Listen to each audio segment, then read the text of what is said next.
Estamos aqui com o Américo Martins para que nós possamos falar de Venezuela. Por qual motivo? Bom, por enquanto, aquela transparência solicitada, América, não ocorreu. As atas da eleição, se existem, nunca vi nem comi, só ouço falar, as pessoas não sabem cadê. E mesmo assim, o Supremo Tribunal de Justiça do país confirmou essa suposta vitória de Nicolás Maduro na eleição. E o Brasil reforça que não vai reconhecer esse resultado sem a divulgação das atas. Américo, e aí como é que fica? Acabou-se a estrada para o Brasil tentar a divulgação, tentar uma transparência, porque ontem eles já reconheceram que, sim, Nicolás Maduro venceu. Pois é, Elisa. Primeiro ponto, o Supremo Tribunal de Justiça da Venezuela não é um tribunal independente, muito longe disso. Ele é controlado diretamente pelo Executivo. A sua presidente é uma membro ali, faz parte do partido do governo, o Partido Socialista Unido na Venezuela. Já deu declarações de que ela é chavista e madurista. Mesmo assim, eles ignoraram as várias evidências de fraudes nas eleições e confirmaram ontem o que o Conselho Nacional Eleitoral tinha dito, que o Maduro, em tese, venceu as eleições lá na Venezuela. Isso apesar das muitas evidências de fraude, inclusive declarações do Centro Carter, que é um centro que foi criado pelo ex-presidente Jimmy Carter, de que a eleição não foi limpa, não foi justa na Venezuela.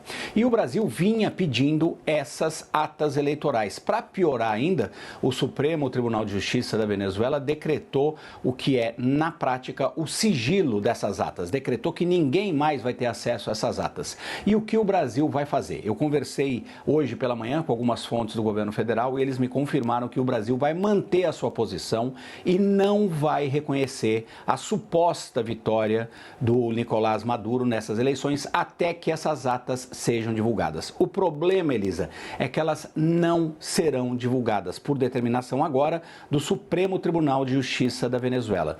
O Brasil vai ter uma reunião com a Colômbia, vai ser uma reunião direta, um telefonema entre o presidente Lula e o presidente da Venezuela, o Gustavo Petro. Nosso colega Caio Junqueira tinha antecipado essa informação e essas fontes com que eu conversei hoje confirmaram que os dois vão conversar ou hoje ou neste final de semana, dependendo da agenda dos dois. E aí eles vão definir quais são os próximos passos.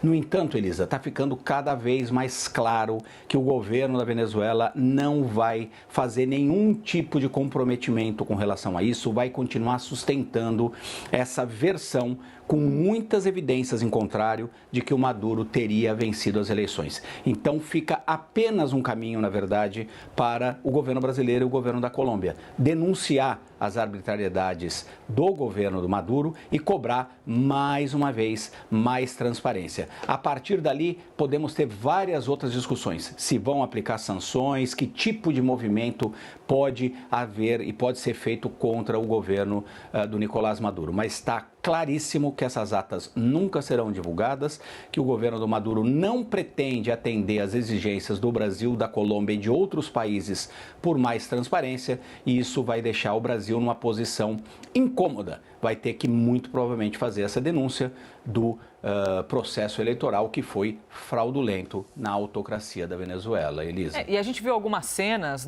de Nicolás Maduro dizendo, Brasil, Lula, vocês não precisam se preocupar com o resultado da eleição. Se ocorrer qualquer coisa, nada que um derramamento de sangue não resolva. Você fala assim, oi? E aí, Maduro, Américo, que diz, presidente Lula, toma um chazinho de camomila, viu? Você fala assim, oi? Cadê a diplomacia, Cadê algum mínimo equilíbrio? Elisa. Américo? E nós temos mais de 2.000 presos na Venezuela, cerca de 30 mortos nos protestos que aconteceram. Então, houve ali uma convulsão social, inclusive, na Venezuela. É muito grave o que está acontecendo e, por isso, esse assunto vai ser tratado tanto pelo presidente Lula como pelo presidente da Colômbia, Gustavo Petro, numa conversa. Aí eles vão definir quais serão os próximos passos. Mas está claro, foi me dito hoje, sem a menor sombra de dúvida, que o Brasil não vai reconhecer essa suposta vitória do Maduro enquanto não acontecer essas atas. Como essas atas não vão aparecer, o Brasil fica aí agora na obrigação de dar o próximo passo, muito provavelmente uma condenação à postura do Maduro. Que situação. Américo, e tem uma coisa que confunde, eu quero lhe perguntar isso também, porque você acompanhou.